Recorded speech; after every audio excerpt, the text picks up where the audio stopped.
slightly confusing. I'd love some opinions from real estate agents that I know. And if you're a homeowner or just even not a homeowner, I'd love to hear your opinion on this as well. So let me tell you what I'm looking at here. So this green line is going to be active listings, and this blue line is going to be number of sales.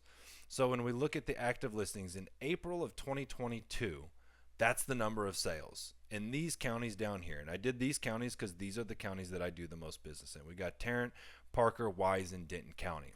So remember that date, April 2022.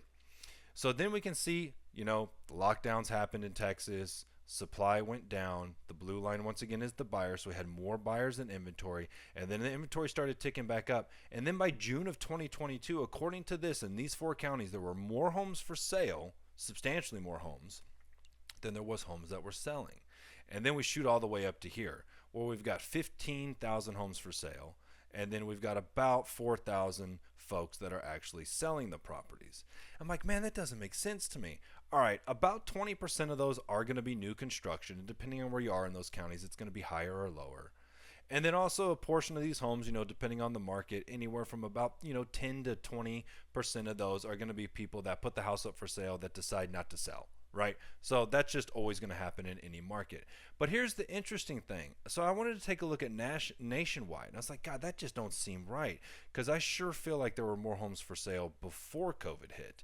So when I look at this, we can see, according to Redfin, the U.S. housing supply, in March of 2025, there was 1,824,010 homes for sale in the United States, and that's up a little over 15% from last year. And then we come down here, and we'll look at that chart.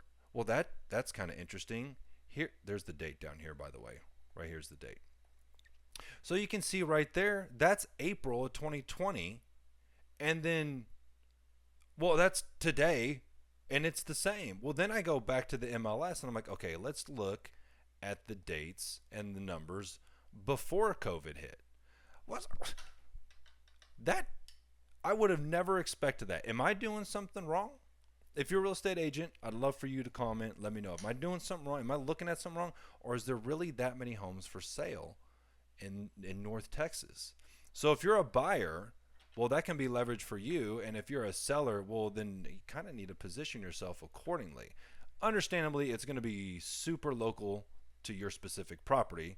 Like if you're in parts of South Denton and some of the newer construction areas, like Pecan Square and stuff, you're competing with a lot more new construction than if, let's say, you're in Heritage. So just something to think about.